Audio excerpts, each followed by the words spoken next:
Hey, book club, Mr. Clingan here. Yesterday you were previewing our new book club book, Ruth and the Green Book. I hope you got to build up some background knowledge with the YouTube video that I included as well. I heard some good predictions about what the setting is going to be. Now, today, our lesson is going to be about themes, okay? And about how important it is that when you're reading a story, that you pause and think, what is this story really about? Okay, not just what's the topic, but what is the story trying to teach us? Teach us about life, about how we should live our lives. So let's think back to Tiger Rising, kind of the first big chapter book that each of our classes focused on. Now, yes, the book had talked about a tiger that was in a cage, and Rob was and his friend were going to free the tiger, but really the big message was about not bottling up our feelings. The tiger was kind of a metaphor, an example of needing to let something free. Okay, in this case, Rob needing to let all his feelings and emotions free. Okay, now let's think also about Number the Stars, our current historical fiction read aloud that you're discussing with your classes.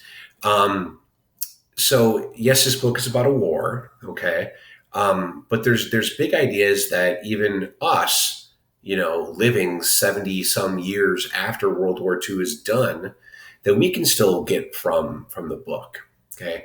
Now you might notice in the story they talk about these pink frosted cupcakes a lot, and little Kirsty, Anne Marie's younger sister, is always talking about these pink frosted cupcakes and how much she wants them.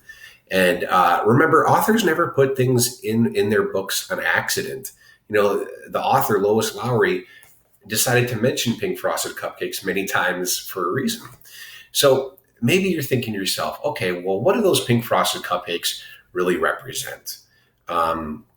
Maybe are they all the things that are being taken away from people during war? Okay, like how Anne Marie has lost a sister during this war. We don't know exactly how yet. That's much bigger than pink frosted cupcakes. Or some of the Jewish people are losing their freedoms and their lives in the war as well. So maybe some of these little kind of innocuous details like pink frosted cupcakes, maybe they really have to do with a much larger theme. Okay. So every time you're reading a text, and especially as we're getting older and smarter, we're reading more complex texts, think about how these little details might actually give us some big meaning about what the story is actually trying to teach us about life. Okay. So let's talk about your assignment for today. So in Seesaw, you were watching a video lesson. Then you're going to read through page 17 of Ruth and the Green Book. So about half of that book. So here's the book in Epic. Oh, it actually put me in the middle of the book. That's interesting. Okay. We'll definitely start at the beginning. All right. And you're going to read everything all the way to page 17. And you'll notice the pages are down here. Okay. Now, one thing you can also do if you're having a hard time reading some of these words, like especially on a smaller Chromebook screen, you can magnify them a bit and drag the page around, and maybe you can read a little bit more clearly. So if you're having issues reading on your screen, make sure you do that. So you're going to keep reading all the way through page 17. So you're going to read this page, and then you can pause right here, okay, when they go to this specific gas station. All right. Then when you've done that, you're going to visit our Flipgrid page, okay?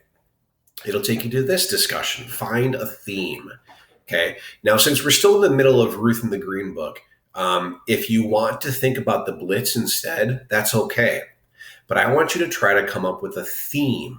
I put in here parentheses, life lesson, teaches us about life from either the Blitz or Ruth and the Green Book. What's a theme from one of our two book club texts so far? Okay, so a sentence starter for you, you could say, this book teaches us, and then fill in that blank. Okay, All right, I'm excited to see what you come up with. Good luck.